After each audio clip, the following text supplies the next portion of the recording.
Yo, what is up guys? My name is Osil, and in this video I'm going to be talking about the Oklahoma market as well as what my predictions are for the future, and in the end we're going to be talking about the two biggest things that I can see increasing or decreasing prices and whether or not there will be a housing market crash. So with that said, let's get right into the video. We're going to be comparing prices, days on market, as well as inventory in April 2023 versus April of last year.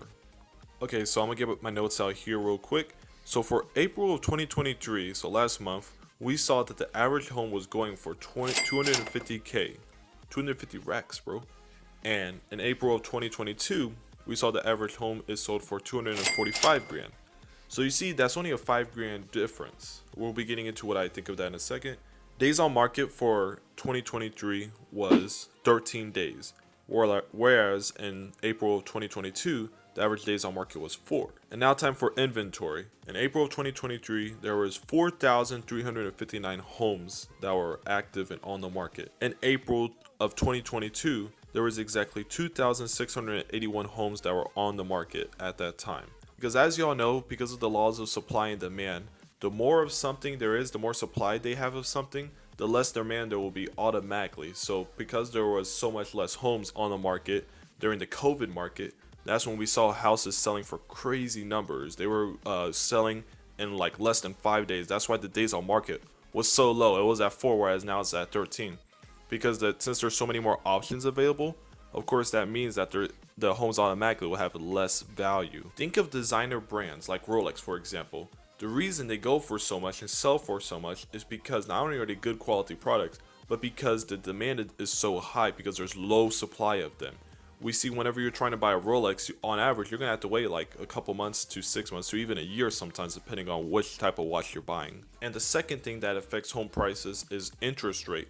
That's another thing. During COVID, interest rates were about at a steady 5% during the COVID market, whereas recently they went all the way up to 7.5%.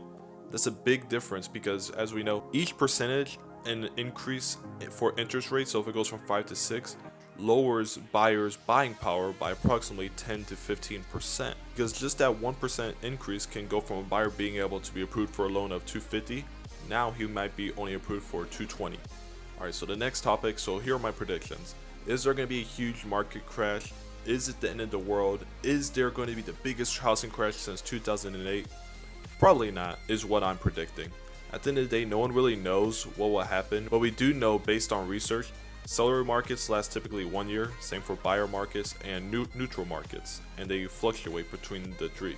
And it's been a seller's market for about a year now, so pretty soon here we're looking at buyer's market more than likely. Anyways, those are just my predictions. Don't listen to all these geeks and buffoons online who they're giving you these huge clickbaity titles saying, OMG, we're about to hit the biggest housing market crash since 2008.